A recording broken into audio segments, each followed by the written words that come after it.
Hello my fellow viewers and subscribers, this is Superchocolatemilkshake, and today I am talking about Cadroy Boidman. Now, it's been a while since I talked about this game, and right now I think I want to give a quick little recap so that people who are new here will know what the game is about. But, of course, I will also be updating you guys about the current state of the game right now, too, because, well, of course, there is a little bit of a major update going on with it. Of course, when the footage in the background, you'll also see me drawing some promotion footage, promotion material. However, I hate to break it to you, I was eating lunch at the time, and the device that I was recording on ran out of memory, so I didn't quite get every single part of the drawing process down. I only just got the inking process, which kind of sucks. Oh yeah, and then opening up my book and getting it ready, but that's neither here nor there. So, what is the game Cadroy Boidman about? Well, first of all, I will tell you that it is a point-and-click adventure game with the idea of a game being both played casually and sped run. However you want to say that. Sped run, speed run, I don't know. You do go with whatever you guys work with. Anyway, with all the options that you make, the game can go by quicker or take longer to play through.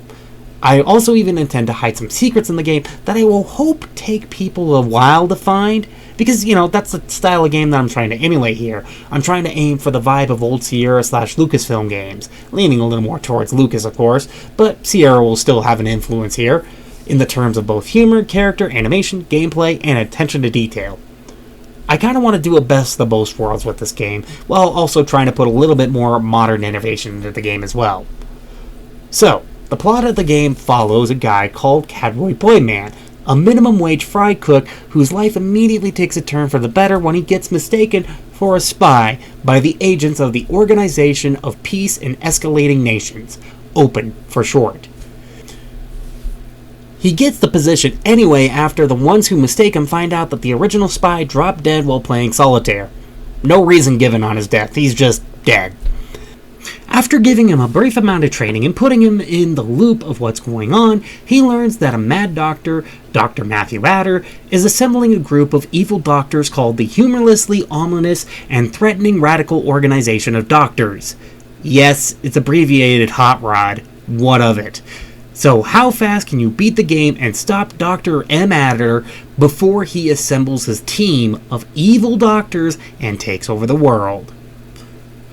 So now I guess it's time to update you all on the state of the game right now. First of all, I will have to say that it's a bit of an hiatus, mostly due to the fact that I decided to turn my attention to a character animator project instead. But there is a reason for this. If you haven't seen or played any point-and-click adventure game before, then pause the video now while watching this and watch one of those playthroughs right now, because you'll probably notice something about the characters. Especially main characters or characters that are very relevant to the story. Like, do you notice how many animations most of these characters have? Some of them being special and or unique, sometimes to certain things. And you know, like, forming a sprite sheet for most of those animations would be time consuming and tedious. So this is the reason why I'm creating a bit of a character animator, so that I can create animations for these characters and store them in smaller files and have the engine handle any animation in real time. Right now the main focus is on 2D character sprites, but someday I might push it to 3D as well.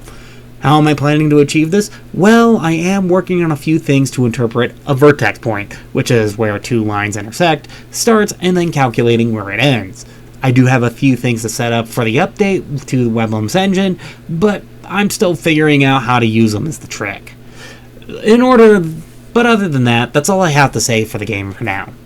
And then to critique my own work for this little advertising that I made in the background, I would have to say that I need to work a little bit more on the hands. I've always had a hard time drawing them, and the point where I'd say it's the hardest part of the human body to draw. I need some more practice, but it takes time to train my eye so the hands don't end up being bigger than the head or smaller than they need to be, and I also probably should look at more reference images to help out as well. Otherwise, everything else looks fine, but despite my subpar inking job. So, of course, if you like this video, please be sure to hit that like button, don't forget to subscribe, and comment down below, and if you're new here, then, yeah, don't forget to subscribe. I messed that up, didn't I? Anyway, and I'll see you all in the next video. This is Superchocolatemilkshake, signing off.